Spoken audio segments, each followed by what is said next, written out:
بتائیں کہ ارشد شریف کے دوست مراد سعید اب انہیں نشانہ بنانے کی تیاری ہے یا زندہ مار دو یا زندہ لاؤ. اچھا، یہ جو انفارمیشن کل آئی ہے نا، یہ بڑی خطرناک ہے. یعنی اگر آپ کو کسی کا موقف پسند نہیں ہے، چاہے وہ سیاستدان ہے، چاہے وہ صحافی ہے، تو آپ اس کو زندہ مردہ اٹھا کے لے آؤ، مارو.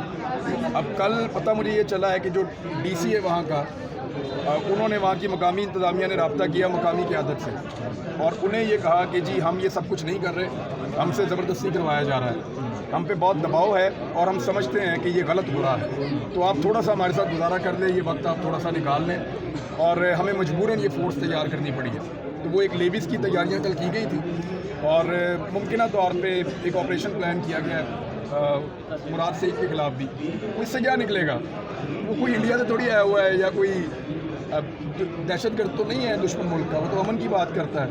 اور سیاسی معاملات کو وہاں تک نہیں لے جانا چاہیے کہ جہاں پہ آپ لوگوں کو دہشت گرد بنائیں، غدار اور باغی بنائیں. غدار اور باغی کوئی ماں کے پیٹ سے تھوڑی آتا ہے، ایسے ہی آپ ایف آئی آر دے کے بنا دیتے ہیں، اور کیا ہوتا ہے. سر، جب آپ کے خلاف کیسز بنے تو آپ کے ولاگ عدالت میں چلائے گئے، تو ارشد شریف کے ولاگ نہیں چلائے جا سکتے کہ وہ کن کا نام لے رہے تھے، عدالت خود سن لے. سر، ارشد شریف صاحب کا ابھی پرابلم یہ ہے کہ وہ معاملہ عدالتوں میں اس طرح آیا ہی نہیں. شہید ارشد شریف کے اوپر جو مقدمات ہیں، اب ان کو کون پرسیو کرے گا؟ وہ تو شہید ہو گئے ہیں.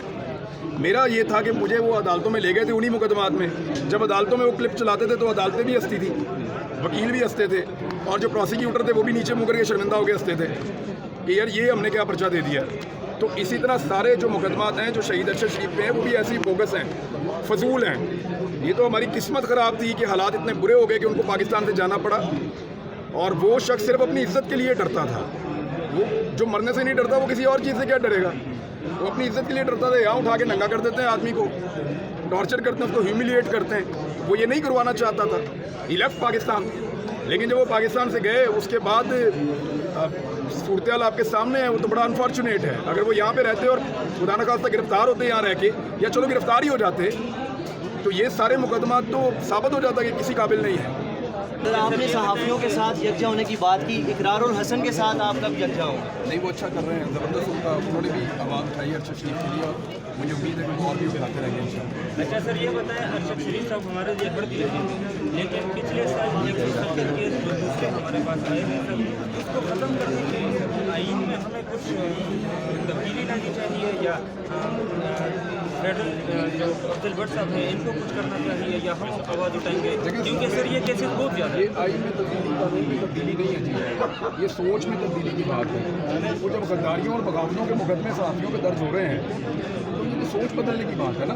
یعنی پاکستان کے طاقتور لوگ یہ سمجھتے ہیں کہ جو بھی ان کے بارے میں سوال پوچھے گا وہ غدار قرار دیا جانا ضروری ہے، اور اس کو باغی قرار دیا جائے.